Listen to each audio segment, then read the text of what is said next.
پہلا واقعہ ہے سیدنا ابراہیم علیہ نبینا علیہ الصلوۃ والسلام کا، آیت 258 میں، الم تر الی الذی حاج ابراہیم فی ربہ، کیا تم نے اسے نہیں دیکھا جس نے جھگڑا کیا ابراہیم کے ساتھ ان کے رب کے بارے میں، ان آتاہ اللہ الملک، اس بات کے اوپر کہ اللہ نے اسے بادشاہی دی تھی۔ یہ نمرود کا ذکر آ رہا ہے اور اللہ تعالیٰ نمرود کی بادشاہی کو اپنی طرف منسوب کر رہا ہے، اس کی ملوکیت کو، کہ ہم نے اسے اس لیے ملک دیا تھا کہ وہ ہمارے مقابلے پہ کھڑا ہو جاتا اور ہمارے پیغمبر سے ہماری ذات کے بارے میں جھگڑا کرنا شروع کر دیتا۔ لہٰذا یہ جو لوگ کہتے ہیں نا جی کسی کو بادشاہ اگر بنایا گیا تو وہ اللہ نے اسے حکومت دی ہے نا، تو وہ اللہ نے حکومت تو فرعون کو بھی دی، نمرود کو بھی دی، اور اللہ نے حکومت ابو بکر، عمر، عثمان و علی کو بھی دی، لیکن زمین اسمان کا فرق ہے، دونوں طرف اللہ نے حکومتیں دی ہیں۔ سورہ ال عمران میں ہے کہ یہ ملک اللہ کا ہے، اللہ جسے چاہتا ہے ملک دیتا ہے، جسے چاہتا ہے چھین لیتا ہے۔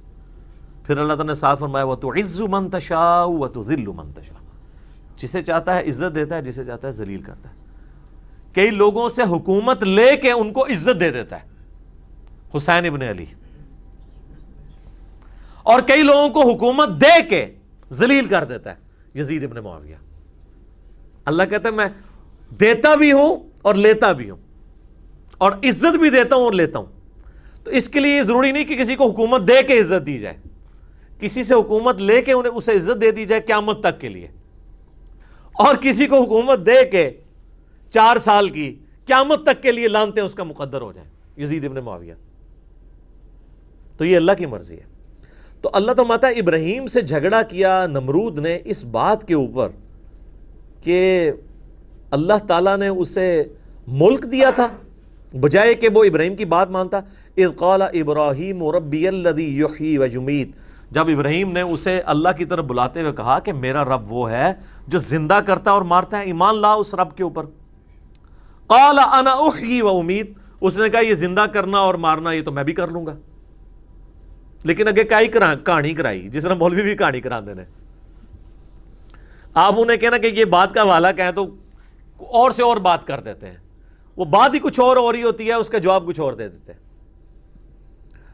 تو اس نے بھی یہی کہانی کرائی، اس کی ڈیٹیل قرآن نے سکپ کر دی ہے، لیکن وہ ہمیں روایتوں کے اندر ملتا ہے کہ اس نے 2 قیدی منگوائے، ایک قیدی وہ تھا جس کے لیے سزائے موت کا حکم تھا، اور دوسرا قیدی وہ تھا جس کا جرم ثابت نہیں تھا۔ اس نے کیا کیا کہ جس کو سزائے موت تھا اس کو چھوڑ دیا اور دوسرے قیدی کو سزائے موت دے دی۔ اس نے کہا دیکھو میں بھی زندگی دیتا ہوں اور موت دیتا ہوں، حالانکہ یہ کہانی کرائی تھی اس نے۔ اس زندگی موت دینے سے مراد یہ تو نہیں تھا، لیکن اب 2 طریقے ہیں، ایک تو ہے کہ اب ایک جاہل آدمی سے آپ کا واسطہ پڑ گیا تو اب آپ اس کو ہینڈل کس طرح کریں گے۔ حضرت ابراہیم علیہ السلام نے کہا یار چھوڑو اس ٹاپک کو، اس سے پیچھے ہٹ کے آپ نے اگلی دلیل رکھی، کیونکہ اب اس کو یہ بات منوانا مشکل تھا، کیونکہ وہ اب اپنے اس جاہلیت کے اوپر اترا ہوا تھا۔ تو جب کوئی شخص جاہلیت کے اوپر اترا ہو پھر اس کے سامنے دلیل بھی ایسی رکھی جاتی ہے جس کو کہتے ہیں پھکی والی دلیل۔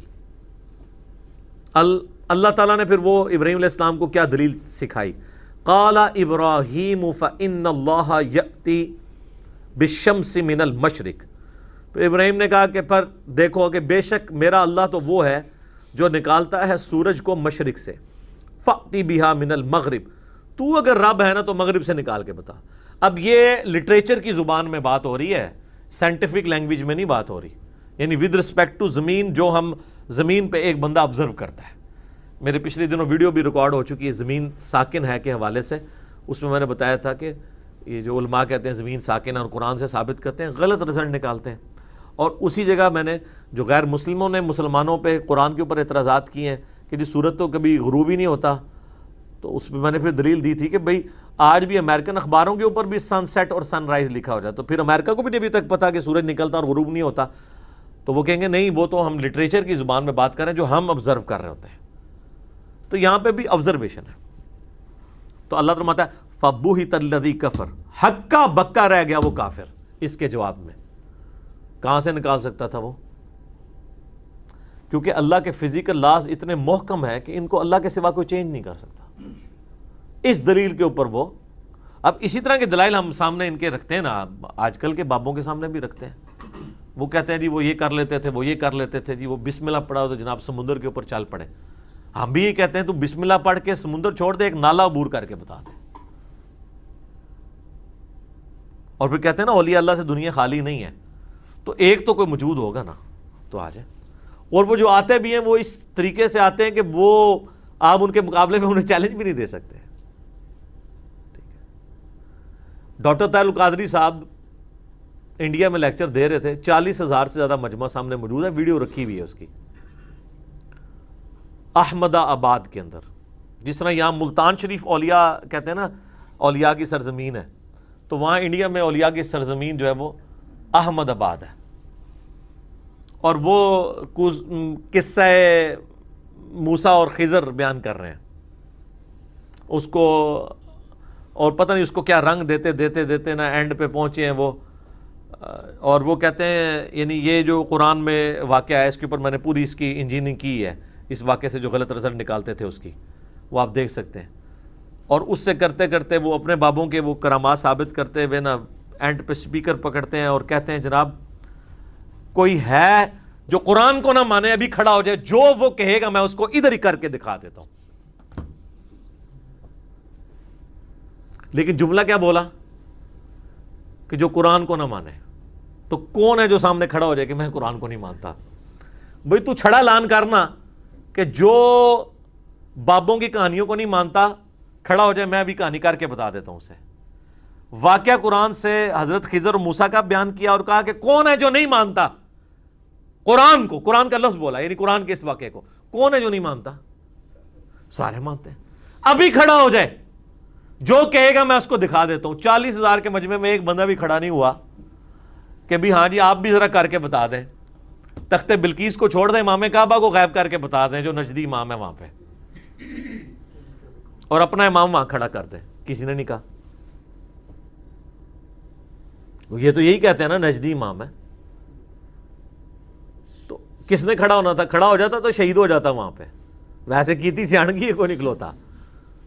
تو اس طرح کے وہ دلائل کو پکڑ کے نا تو اس طرح کرتے ہیں. اب یہاں پہ حضرت ابراہیم علیہ السلام بھی دیکھیں سب چیزوں کو اللہ کی طرف منسوب کر رہے ہیں. اپنی طرف انہوں نے کہیں نہیں دعویٰ کیا کہ میں زندہ کرتا ہوں مارتا ہوں، یا میں مشرق سے سورج نکال کے بتاؤں گا. حضرت عیسیٰ کا بھی ذکر آیا تو ساتھ بِإِذْنِ اللہ آیا.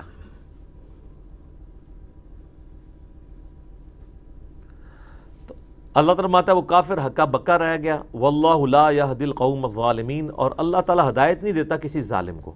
یعنی ہکا بکا رہ گیا، گل پھر بھی کو نہیں منی. جس طرح یہاں پہ لوگ کہتے ہیں جی دسو جی کتنے لکھے ہے، دکھا دو پھر ہیں مندے، پھر بھی کوئی نہیں. تو یہ کافروں والا ایٹیچیوڈ آج بھی اسی طریقے سے ہے. کئی لوگ آتے ہیں نا جی وہ جی ہو نہیں سکتا چشتی رسول اللہ لکھا ہو ہماری کتابوں میں. تو پہلے تو میں دکھا دیا کرتا تھا، اب نہیں دکھاتا. میں کہتا ہوں میرے بھائی چھوڑ دیں، پہلے یہ بتائیں ہم دکھا بھی دیں تو کیا ہوگا؟ آپ یہ مان لیں گے غلط کیا ہے؟ کہتے ہیں نہیں یہ ہو ہی نہیں سکتا. تو پھر ہم آپ کو کیوں دکھائیں؟ ہم نے دکھانا تو اس لیے تھا کہ آپ مان کے بابوں سے توبہ کر لیتے. اگر آپ نے اس کے بعد بھی کرنا ہے نمرود والا ایٹیچیوڈ رکھنا ہے کہ ہکا بکا رہ جانا ہے.